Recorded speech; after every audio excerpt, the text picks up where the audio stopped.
Welcome to B2B Podcast Story. Our guest today is Mike Richards. Mike is the host of the Treasury Career Corner and CEO of the Treasury Recruitment company. Mike started his podcast 5 years ago. With almost 300 episodes in the bank, he certainly knows how to have a podcast in both treasury and recruiting, which oddly lends itself really nicely to the storytelling aspect of podcasting.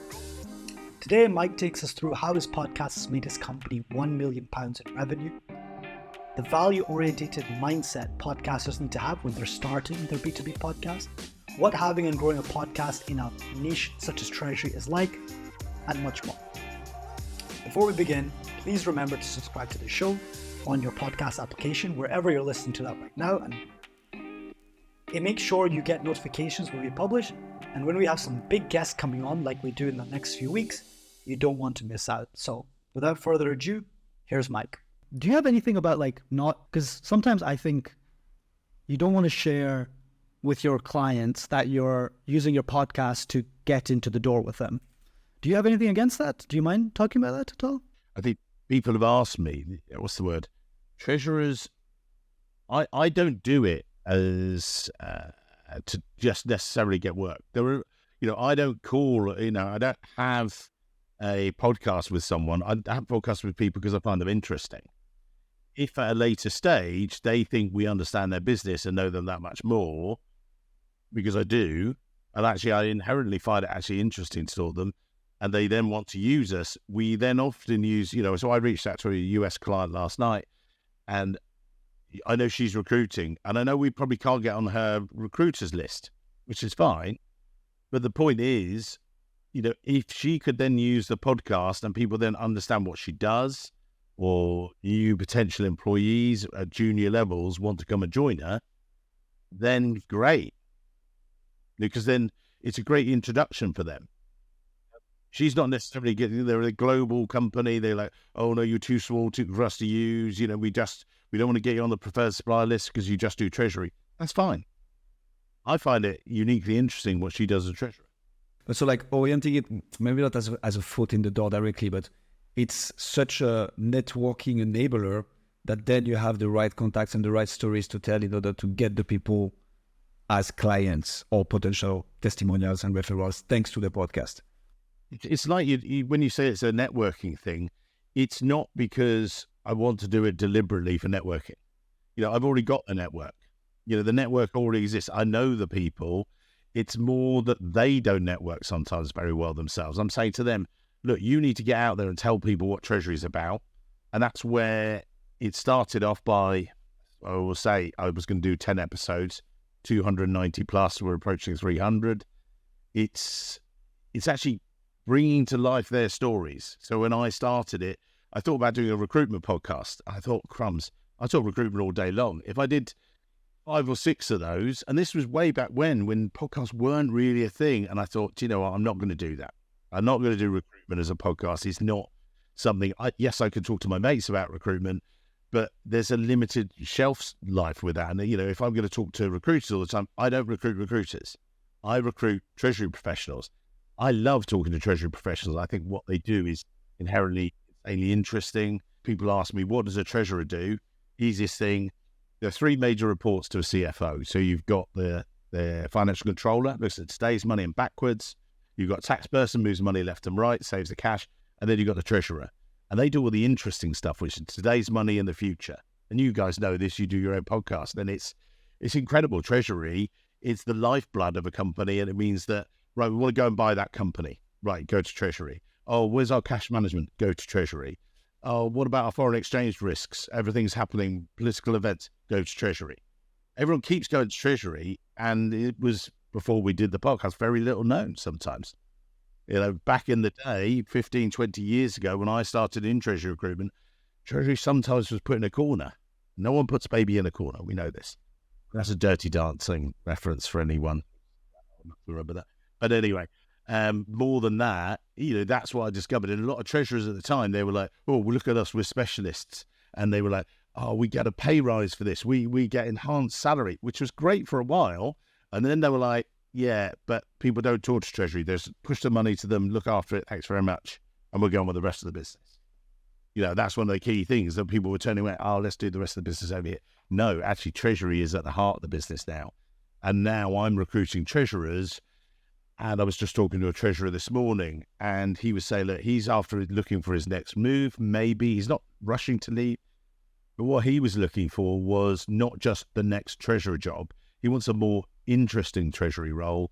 So it's Treasury Plus. And I talked to him about it being Treasury Plus. And what Treasury Plus is, Treasury, I was talking to Todd Yoder a while ago, great podcast guest, recently moved to a CFO role.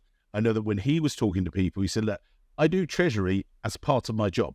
And they were like, no, your job is the Treasury. No, I actually do Treasury, and then I do lots of other things besides. You know, he had a couple of really great heads of Treasury, and he said, look, I get involved in supply chain finance, I get involved in risk, I get involved with tax, I get involved with it. So he was doing all the other things. In a way, slightly more a deputy CFO type. Well, he's now gone off and become a CFO, and he's an amazing guy. And my podcast actually helped him. I thought he was always podcast before me. I thought he was a really great guest on mine. He then said to me, actually, people are knocking at my door. I was like, yeah, well, they were doing that before, right? They were approaching you to be a speaker. He was like, no. So I helped him develop a personal brand, which was quite weird. I went, no, hang on, everyone was coming to you before, surely. He was like, no, they weren't. He said, your podcast. And he then has been keynote speaker at a number of conferences. He's a great, interesting guy, and it's helped him with his career. That wasn't the intention of the podcast. The podcast was to bring to life the stories of my clients, and I've done it. And, you know, we're over 130,000 downloads, 135 beckons, and, you know, some people get millions. You know, I said to you guys earlier, there's a guy that inspired me to do it, Chris Ducker. He's at 9 million downloads. Yeah, one day. We'll get there one day, about 30 years' time. But the fact is now we put out our podcast each week. We get immediately 200 downloads plus, which means we've got 200 plus subscribers. But unfortunately, some of the platforms like iTunes and things don't give you immediate. They never have. You know, we're too small for them. Sorry, very long answer, short question. No, super interesting. And there's so much to unpack there, because you're in a niche, right? Treasury is a very niche podcast, Mike. Like, so typically, like, some people might think, why would I even start a podcast in Treasury? It's never going to grow, because there's always a cap, because how many people are actually interested in Treasury, right? As opposed to finance or anything like this.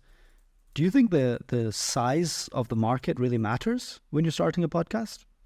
And why not? You know, I said to you guys, as a niche podcast, we're never going to be like those big podcasters out there and have millions and millions of downloads. That's just not going to happen.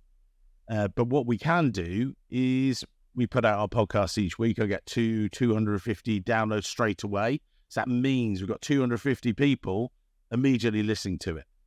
If I was to have 250 people in an audience that I was able to speak to straight away every week, that they were listening to me on their way to work, yeah, I'll take that. And in actual fact, you know, each episode now gets 500-600 downloads. 500-600 people listen to my voice talking to an amazing treasurer, and they go, actually, you know, this is the guy to go to for treasury recruitment advice. That's why I'm giving my eye teeth for. I also, when I was in the early days of the podcast, I think we were about episode 40 or 50. A global multinational petrochemicals company. I will tell it to you off air if anyone is interested. But I got a call from an HR guy from America. Hi, is that Mr. Treasury? I was like, yeah, my Treasury recruitment, yeah. Well, you know, and I was like, thinking it was a sales call, a very poor sales call. Oh, you just know all the treasurers, right? Yeah, yes, I do. What do you want? And the next thing he said, actually, we're looking for someone to help us recruit an entire Treasury team. Is there something you can help us with? I'm like, yeah, okay. I then got introduced. He was a junior HR guy. Then got introduced to the global head of HR. That grew, and it rolled on for for about 6 months, I suppose. And then I was having calls with these global guys, and then suddenly they said, right, we want to retain you to recruit 4 members of our team globally.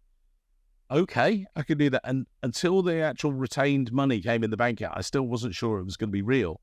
And then suddenly it was. Like, oh, crumbs. Wow. Okay, and a few other words. this is happening. I'm actually recruiting an entire treasury team for this global multinational corporate. Wow. Okay. And it was great. And actually that was pre-COVID. And I've got to say that really helped us through COVID. I recruited the global treasurer, one of the biggest roles I've ever recruited in my life, as a result of that first phone call from someone having heard me on a podcast going, this guy talks to treasurers.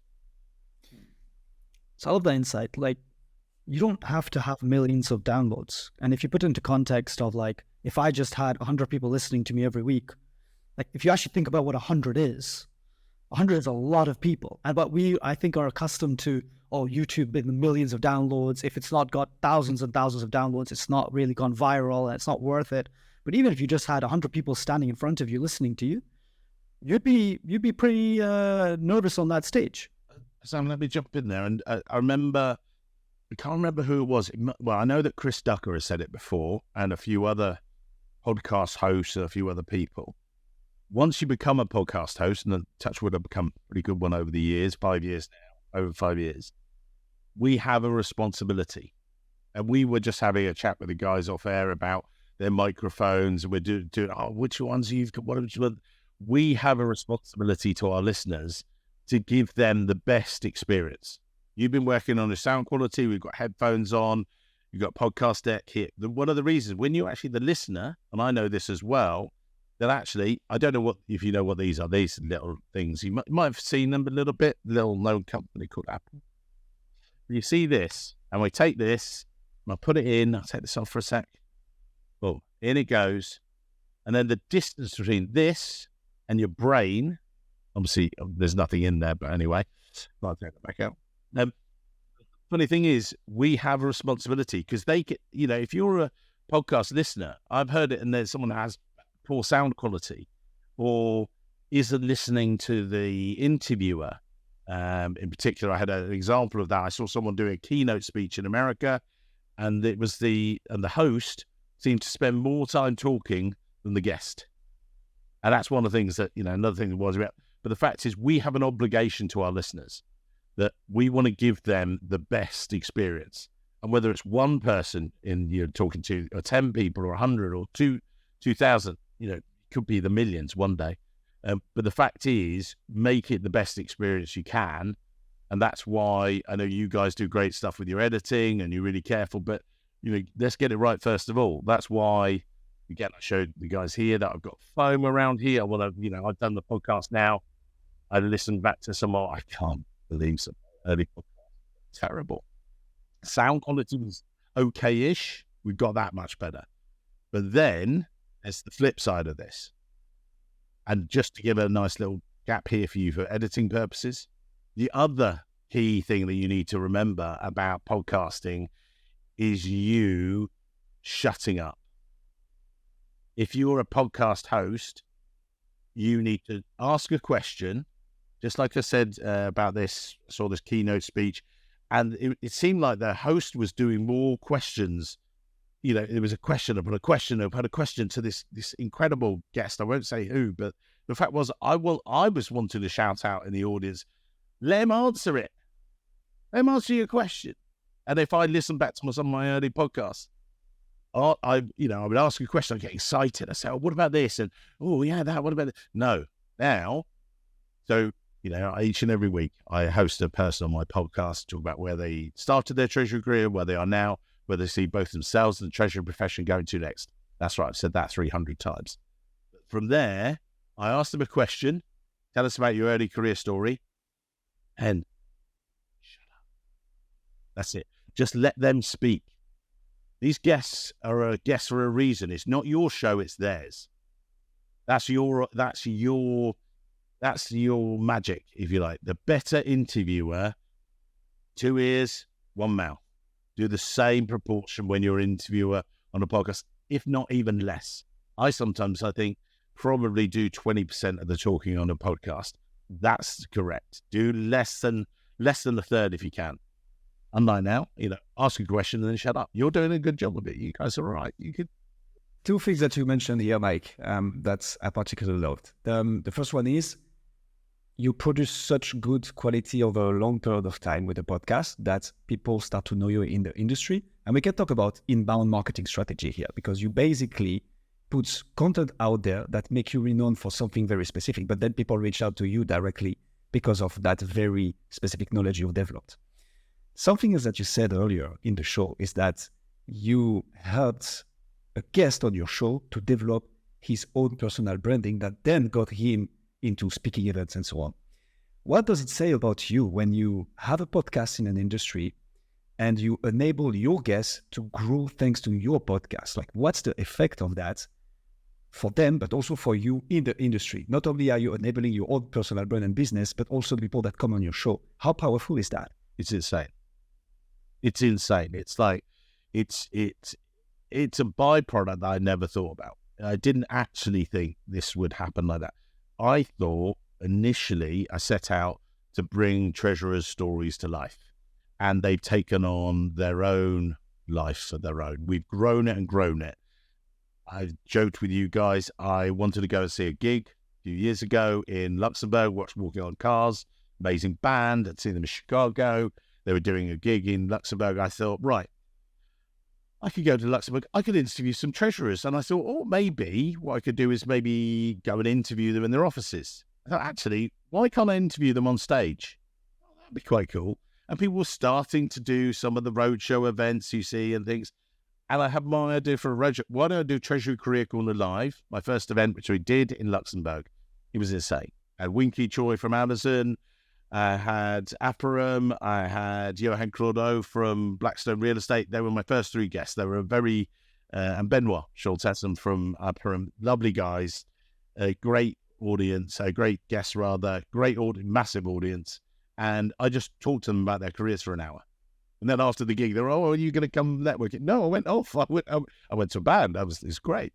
And then I thought, this has got some life to it. This can carry on. And now we have our roadshow. And I've done Treasury Career Corner Live across Europe. We've also done it in the UK 2 or 3 times. We've got another event coming up soon. And I said to you guys before, the first event we ran, we struggled over the course of 6 or 7 weeks to get maybe 100 people. And then we ended up with an audience of about 120. It was amazing. Great event with Herbert Smith. That was lovely. And then this time, my colleague sent out the email. And within 2 days, he had 100 people say, yes, please, we want to come back. What? Because also we did it for content purposes. We did it for the audience. We don't do it for ourselves. We don't do it, oh, give us your treasury jobs, give us this. If we give out that value, then it comes back. You know, people now call us because we're the industry experts. We lead the industry. I noticed some of my rivals. There was one of my rival recruiters. I noticed the other day, they put on an event with 2 treasurers and, oh, we're doing this. And I thought, do you know what? I think, hang on, we've led this and people are starting to copy. That's fine. But the great thing is, copy this, guys. I was with a client in New York. He's got amazing offices. And in 2024, I can announce this live on, here we go. I was there with Chris, really good friend of mine, who serves me terrible coffee. Got to say, his coffee was worst coffee. You go to New York for good coffee, not in his office, believe me. But we were laughing and joking about that. And I said, oh, do you know what? I told him about the Treasury Career Corner Live. And just as an aside, I said, I should do it here. And I was saying, oh, I should do it here in America. They went, no, you can do it here. So actually, we are in 2024 taking Treasury Career Corner Live to the US. We're looking at doing an event in Chicago. Then we're going to follow with the Treasury Career Corner Live in New York. In Chris's offices, because he took me to his offices, they look down on Times Square. It's insane. And we're going to have, he took me to his conference room, 70, 80 people we can get in there.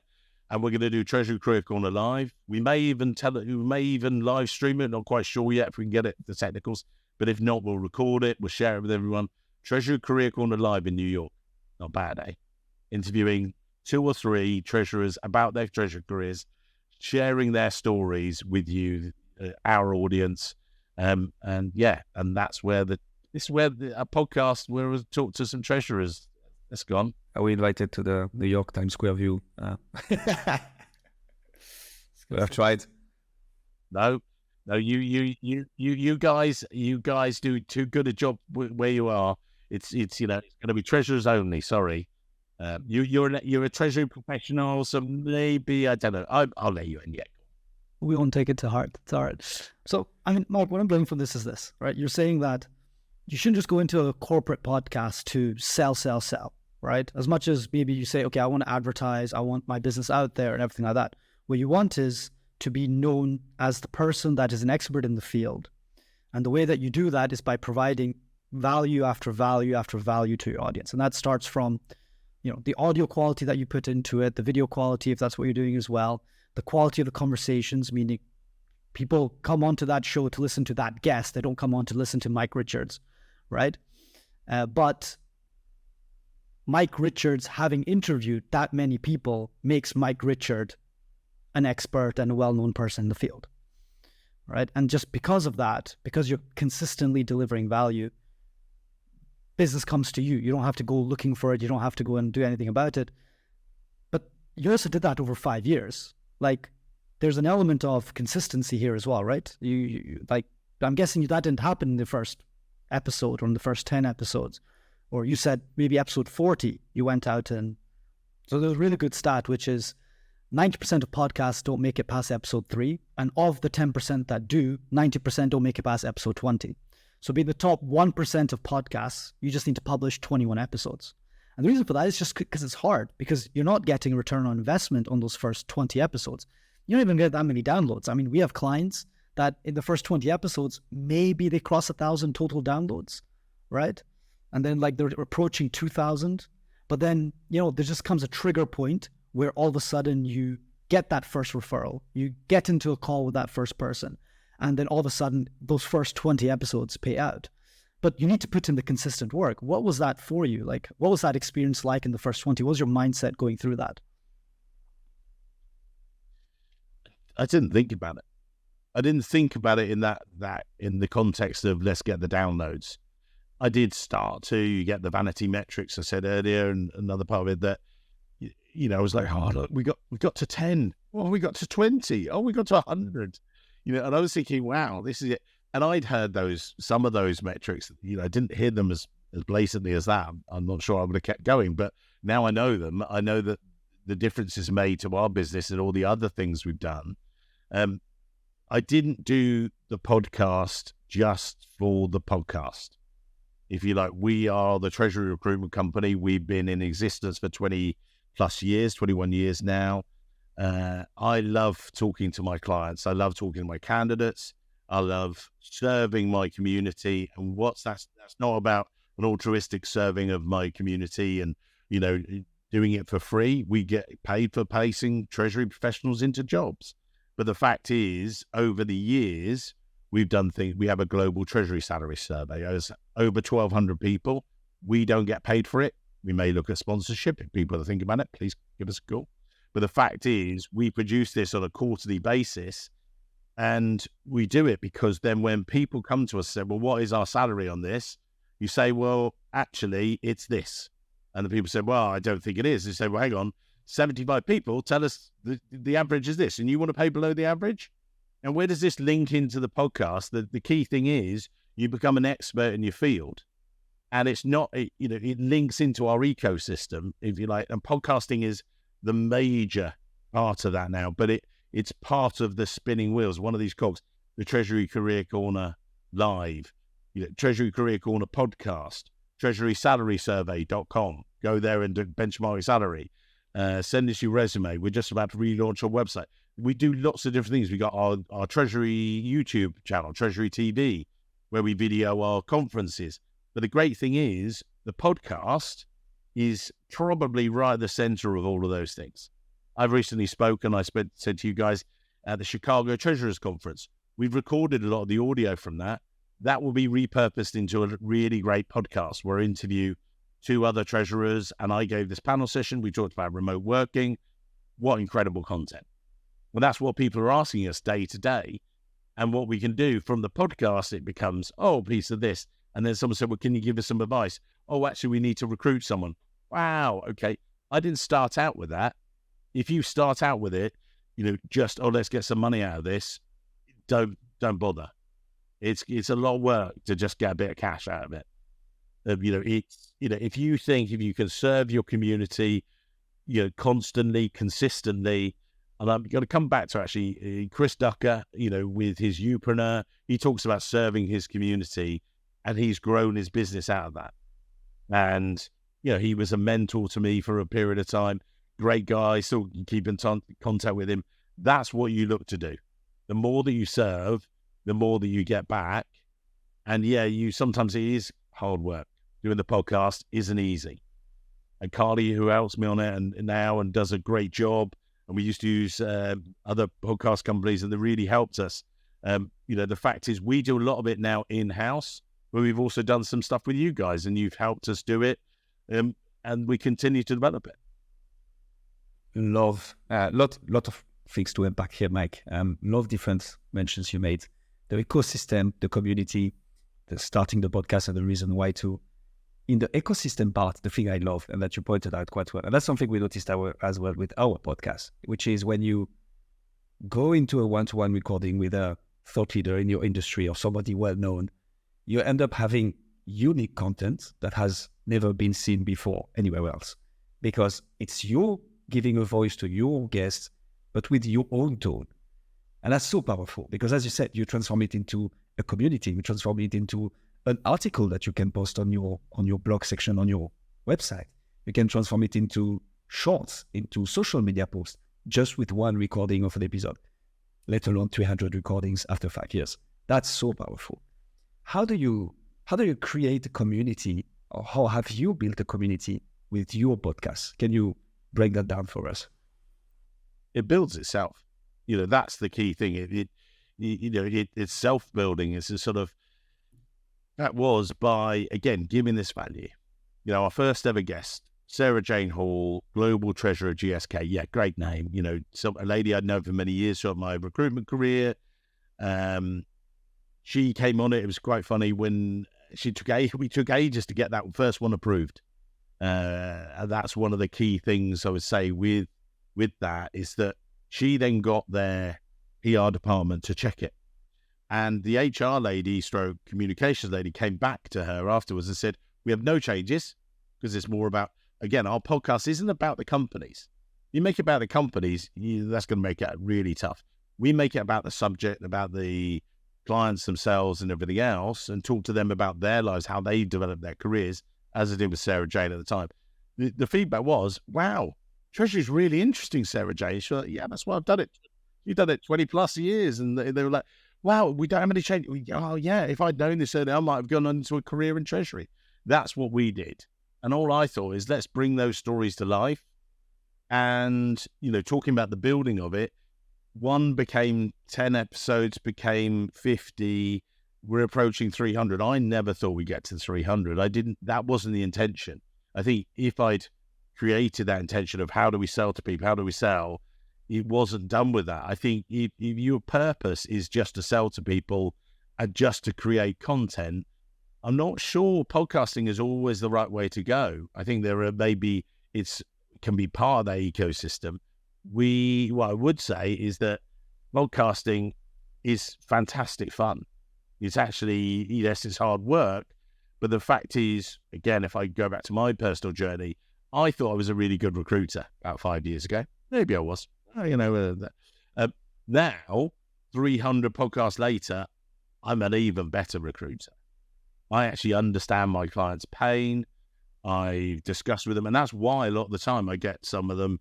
I'll give actually a story here. I was talking to Wolfgang from Porsche a number of years ago, the global treasurer there. He's going to be potentially our 300th guest. When we revisit it, they floated on the stock exchange. We brought up his story to life. He was back at episode 180. Now he's going to be episode 300. So his story's moved on, and that's fantastic. But when I first ever spoke to him, we were talking, and then we talked about his career, brought up to date with where he was. And then he said, I'll come back to you in a couple of months. And after 3-4 months, I got this phone call. He had been doing some work on structuring of the team and everything else. I said, right, we need to recruit some people. I was like, oh, okay. Oh, well, good luck. What advice? Oh, no, actually, no, you need to recruit them for me. I was like, what? Really? I was like, oh, okay, I can do that. And actually, I said this to you guys earlier before the show, that we then use the podcast to actually brief candidates. We've used it when we put it out to things that we've said to them, listen to this podcast. It tells you the story. It also tells you about the culture. It's half an hour. They can listen to it, on their way to work in their current job and go, actually, I want to drive somewhere else. I want to go to that job. I want to work for that company. And it's a way of selling, social selling, if you like, that actually those guys just love it. And, since then we've recruited 5 to 6 people for Porsche, and they become a big client of ours. But it wasn't done with that intentionality. It was done because I think Wolfgang is an amazing guy, and he is. And I love his story, and I love how they've grown and developed as a treasury team. And we've been part of that now. We become part of their ecosystem. Mike, you're like that as a person in general. Guillaume and I talk about this a lot. You go into every interaction that you do just thinking, well, what can we do together? Like, even if it doesn't pay you out directly, even if it doesn't give you an immediate return on investment, I think maybe just being in the recruiting space, maybe it's because of that, or maybe it's just your natural personality. You really enjoy just making movements around you, right? You really enjoy just like getting into things with people, doing stuff together, giving people value. How can I help this person here? How can I put that person in touch with that person? Just connecting people again and again and again, to very little benefit to yourself a lot of the time. But then I guess it puts you in the center of, and it puts you first of mind. And we definitely, you're our first guest on this episode, right? Because you were first in mind when we said, well, who would be able to help us? And we said, well, Mike's helpful. Mike always does that, right? So, and you were like, yes, definitely. And we got you in very, very quickly. I guess podcasting fits into that really, really well as well, right? Because you don't get the immediate return investment. You don't get the immediate payout of, that first person that you get onto your podcast eventually becomes a client. It doesn't necessarily happen, but just creating that movement around you, getting in conversations and everything like that is super beneficial. Would you recommend a podcast to every recruiter out there in all the different niches? Or do you think it only works for some and not to others? I think it goes back more fundamentally to what's your ethos. I was interviewed, and I find it weird being interviewed. I don't mind chatting to you guys because we're friends and everything else. I still find it difficult to be interviewed now. I've become a better podcaster because I've trained myself to ask a question and then shut up. What are you doing there? There he goes, like, shut up and let them, because, people, I've had it before where people on the podcast, Tom Baelish, lovely, ages ago, said, oh, we want a bit more Mike. So what's that? He said, well, you've got value to give and stuff. I said, yeah, but it's not my podcast, it's my guests. Yeah, we'll do a few more. We've done some feature episodes. I was interviewed by the ladies at Supervast Recruitment, Denise, amazing interviewer. Found it quite difficult being interviewed because I've trained myself to, ask a question, shut up. And she's the other side of it saying, and I would keep on going, I ask the questions, lady. It's like, I'm just used to. Anyway, she was asking me these questions. And my 23-year-old daughter, when she was about 8 or 9, something like that, said, Dad, what do you do for a job? And, she was being asked this in primary school. And I was like, well, I place treasurers into global multinational corporates of, a FTSE 100, Fortune 500, and everything else. And my 8-year-old daughter's going, okay, so what do you do again? And I'm like, okay. All right, so let's bring this down. And eventually, my ethos was I help people get jobs. That's what we do, essentially. But when you then think about what's your ethos, what are your goals as a recruiter, and it comes back to this, and it's very kind of you guys. I wanted to help you guys before because, pay it forward. It's an American phrase and stuff, but if you pay it forward, it's like compound interesting and stuff like that. It's like the more you invest in it, the more return you'll get later. But don't do it just, what if I do this for them? This is what they'll give back. I don't give up stuff, as it were, and a few other words. What I do give is that the more that you can help, the more that comes back. I was approached by a US client, actually, about recruiting a salesperson for them. And, I put together a proposal. It's going back and forth. And then not put on hold. He's still trying to work out And then I saw someone that was actually between roles who I thought might be a good match for their business. And I introduced them and actually met them recently for breakfast in the US, in San Diego. And it might be that they move forward with that person. Now, I'm probably not going to get a fee out of it. That's not why I'm doing it forward. But if I actually help them, there may be something at a later stage they might want help with. And it may be they sponsor the podcast. Maybe they sponsor this. I'm not doing it because of that. If I invest in that person, if I help him and his business, he's going to remember I've helped him. I've not done it just for the cash. I don't mind the cash. I've got kids in these shoes. Leaving there, don't stop growing. So I do have to, bills to pay. But the fact is, if you do it, in this different way, if you, do that with the recruitment as well. If we get a candidate that comes to us from banking and things, we don't recruit banking roles.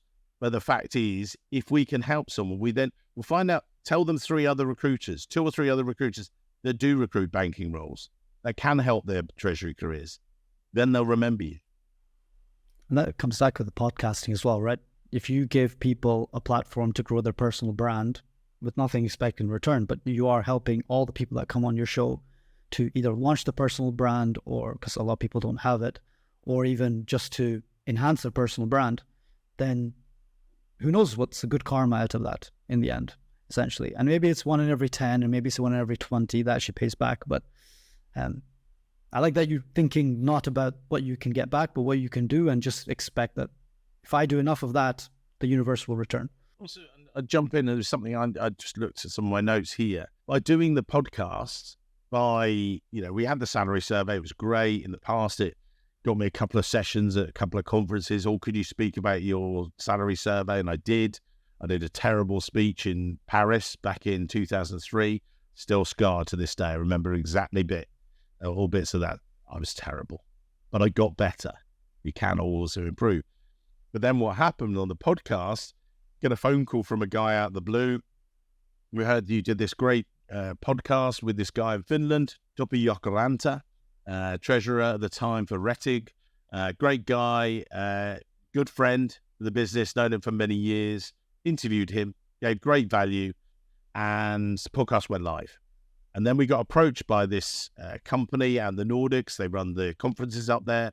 They said, we heard your podcast. Would you come and speak at our conference? I was like, oh, yeah, we'll pay for you to come and speak at our conference. Hello. Yes, I'm on the plane.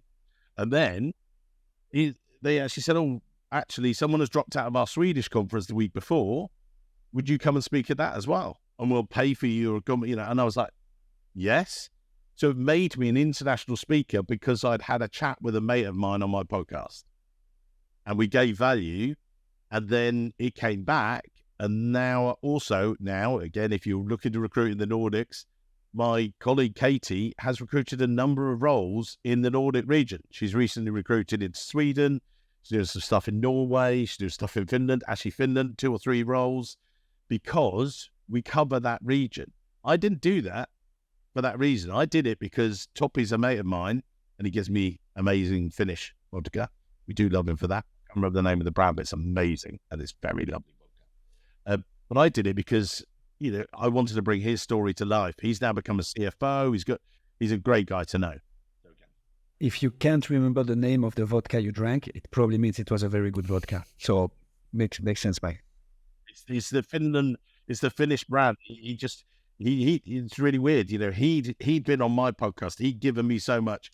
Then he shows up at this conference and he brings me out his bottle of the local vodka from there. And it's, I drank it with my wife and I a while ago. And from what I remember, it was very nice. It was very good. I love this compounding effect on the podcast. It's really insane. Like, you get somebody on the show, you do it consistently enough for a long period enough, and then you get this in-person opportunity. And you can use the example you gave earlier is so good. Like, you give the episode that you've recorded with a group treasurer to a candidate and say, hey, look, let's just have a one-to-one conversation with your potential future employer. And it's just out there. It's so powerful. It sets them apart inside the actual interview as well, right? Yeah. They'll have insights on, I know your treasurer cares about this. 100%. Yeah, it's so good and so smart. I'm sure that's applicable to any industry, actually. When you just get out there, you will both speak to your guests, but also to your audience, and there is a connection that is made between the two. So good. Well, also you have, so I know we've talked about Hisham Azuz. He does a recruitment to recruitment podcast, and he does that. And I've known Hisham for a number of years. I know that some of the, he gives great value each and every week with his podcast. And one of the things I would say with his is about recruiting. He's doing what I thought I wouldn't do. He loves talking to recruiters each and every week. I love meeting them for a beer and everything else, but I love talking to treasurers too much. That's what I do. Now, the thing is, I know that a lot of his guests on his podcast now use the podcast he's done to recruit their staff, because they can actually go out to people and they say, well, you should join this recruitment company. This is the ethos of the CEO or the MD or something like that. And people then, that you've got shared values and you can actually demonstrate it, because recruitment over the years has got a very bad reputation as being very short-termist and stuff. By doing the podcast, you can actually show what your ethos as a brand is as much as anything. It's not just branding. It's actually you get to know or get to understand people. And, there's a flip side as well that, I'm sure that there have been podcasts where people hear about the ethos of a company, maybe through the treasurer or things like that, think, do you know what? That's not a company I want to be part of. I want to join a smaller company, or actually, no, I want to join a much larger corporate. That's fine. That's just as equally valuable. I talked about it the other day in Chicago, that one of my Chicago speeches when I was on stage, and I was talking about people moving jobs, and they were saying about, should people move, for the next salary? I was like, no. If you're just moving for salary, you're going to be disappointed very quickly. People we do our salary survey, poor salary is one of the factors people leave, but it's not the main thing. It's about their team, it's about their boss, it's about everything else. Now, how does that relate to the podcast? Well, because then you can actually hear from those bosses and see if you want to be part of their team, if you want to join them, if there's a shared ethos there. That's what the podcast can give you. It actually gives you scratches under the surface of that person. That's absolutely awesome. Hisham, if you want to come on the show, B2B Podcast Stories, now that your name has been mentioned, all that welcome. You have to. Hisham, you have to be on the show. These are great guys. Now it has been said. How do you manage time, Mike? That's something we hear often from people who are thinking about starting a podcast, but maybe not. Oh, but that's a heavy investment. How do you see time, both in terms of setting up everything, recording with somebody, post-production, and so on? What do you, as the host and the head of your company, end up doing? And maybe to finalize this question, what's the return on investment on your time that you've put into this podcast? Well, if you would like to share how much you've made off of your podcast, I'm sure our listeners would be interested, Mike. So with each of my guests are treasurers. They are generally not media savvy, a lot of them, so they need some help and some coaching. We might pre-brief for them. We send out some example questions. We get their heads in. But most of them, I will have 20-minute, half an hour conversation with them before we even get them on the podcast itself. Now, what I would say to people who do that is that they say, oh, I don't do that. I haven't got time for that. Well, then you haven't got time for your guest. So don't do a podcast. Do one. Go away. Because it's your commitment to them. Now, whenever I'm doing that, yeah, I feel like I've done it 300 times, but I have often the same things. It's a conversation about you, not your company. I also reassure the guest as well. This is part of it, that we record them. They're pre-recorded podcasts. They're not live.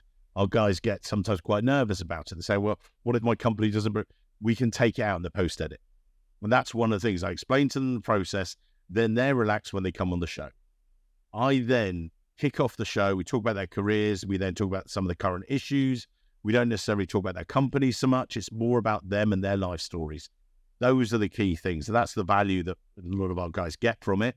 And we then give takeaways, and they're paying it forward themselves to give to other people. What are the pieces of advice? Finish every week for 300 weeks with what are the takeaways you give to someone else, advice you give to your younger self.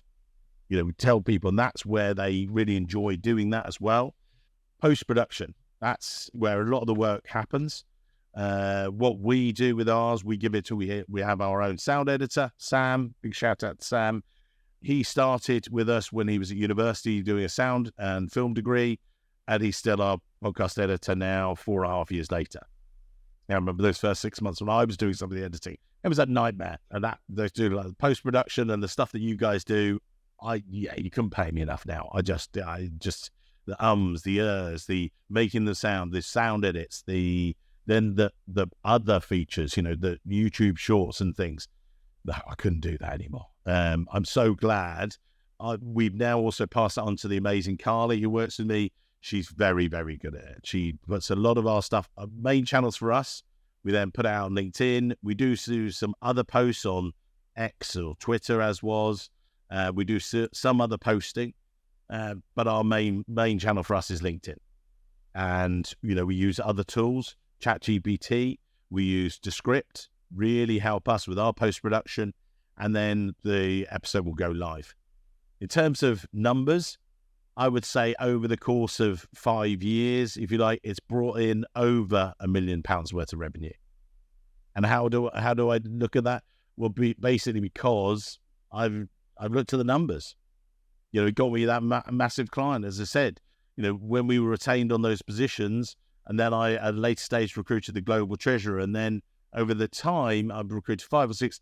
That was probably over the course of 3 years, about £300,000 to £350,000 worth of revenue. That one client. Then we've recruited 5 or 6 people for Porsche. You could work out some of the numbers there. So it's over £1 million worth of revenue. Now, did I get that overnight? No, I certainly didn't. Has the podcast, I've had to invest in it? Yes. That first 12 months was brutal. Just thinking, and going back to time-wise, that's an hour every single week at least. And it's not an hour, it's 2 hours. And then it's Carly's time of 2 hours. Yeah, you need to make that time investment, that commitment, lean into it.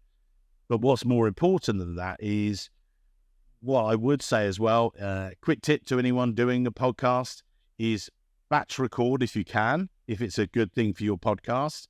I have had it in the past where we've tried to get a number of guests on one day sort of thing. My record was doing 3 podcasts in a day. I was a broken man. I was just completely flaked out because actually having, 3 interviews in depth with 3 different people throughout the day, you start 8 o'clock with it, and then I did a lunchtime one, and then I did one with the person in the US. I got to I did a 6 o'clock interview, 7 o'clock. I was a broken person because you want to be engaged with your listener. You want to be engaged with your guests rather. You're talking to them. And I'm actually really interested. I get to the end of it, really. So I would say for us, we now make it maximum 1 per day. I can't do more than 1 a day. I just can't commit to that. I don't feel it's fair to my guests. However, what I have done with Carla in the past, she did manage to do it where we did a run of 11 over the course of 2 weeks. So I did a double one of the days. And that then gave us a quarter's worth of yes. So over the course of 2 weeks, we then got that. And it meant that when I was then going away to conferences and things like that, we already had them on the shelf. And I also think of it, again, piece of podcast advice, we have theoretically 3 or 4 shelves. And the bottom shelf is approved podcast ready to go live. And we want to get, I've always said, let's have 4. Have 4 at least approved, ready to go, with all the visuals done and everything else. And that's what Carly aims for. In fact, she's got a little bit more than that at the moment. And then the next one is at the approval stage. Because she did have it at one stage, we had 6 waiting approval, only 1 on the bottom shelf. It's come on, chase. And then we have 3 or 4 pre-booked. So I've got interviews actually now. We're recording this in November, but I've actually got them now 1 every week, booked for the next 2 months. So I know that we've got that coming down the line sort of thing. So it means that we're ahead of ourselves. And it just means that, our audience is going to get the content they want. No, it makes sense. I think we do a similar organization process as well. We say pre-recording, pre-editing, scheduled, and live. That's the 4 buckets we always give it. And it's that scheduled that we're trying to make the longest list as possible. Usually it's the pre-recording that ends up being the longest. But then the pre-editing, that needs to be empty. That's like, that should never be, nothing should be there more than a day or 2 days in our workflows internally. And everything should be in that scheduled. How long can we make the scheduled list? And how small can we make the pre-editing list? Because that's in our control as an agency, I guess. The scheduling for us has always been the nightmare. And in actual fact, we have now 300 episodes, never missed a week, which is, one of our claims to fame. We have put up one every single week for 300 weeks. And the incredible thing, that's been a lot of hard work. We got to about week 4 or 5, and you guys said, not many of the podcasts last past, 3, and then last past 21. And I'd heard that stat around that time. And I was thinking, oh my God, we're going to be that. We're going to miss 1 week, and then we'll perhaps miss another week. And there was talk about, should we do them every 2 weeks? I was like, no, we do them every week. This is what people want. I listen weekly to my podcast. So yeah, sometimes I've just been away traveling. I will catch up with some of mine. I actually listen to my podcast while I go swimming. Waterproof headphones, listen to them, because that's the way I listen. I am a listener. For my podcast hosts, I demand them. I want this from these guys. I listen to your podcast a lot of the time and stuff like that. And I'm thinking, right, I want to hear the next one. Want to hear the next one. And if it's not there, I'll unfollow the show. That's one of the things. Consistency wins. That's one of the key things. As I say, I got to about week 5 or 6 when we first ever did it. We had none on the bottom shelf, none approved. Oh God, what are we going to do? What are we going to do? And luckily we got them through when we pushed and pushed. Now it's only taken us 5 years to be an overnight success. So now we've done it. And we actually keep that going, and we have those approved. And, Carly recently said to me, oh, look, by the way, we've got all these approved, but in the schedule, we've not really got many. Luckily, again, that's one of the other things I would say to anyone listening or viewing and things, is that it gets easier. The recording doesn't get easier. The editing doesn't get easier. Now, yes, you learn it and get better at it. What doesn't get easier is the scheduling,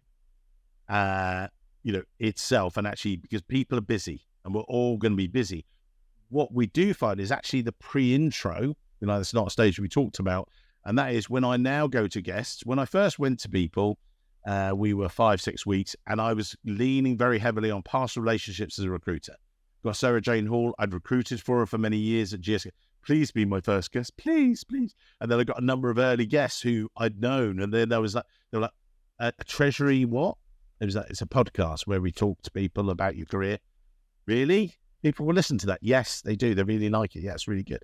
And the thing was, what then happened, it started to get easier.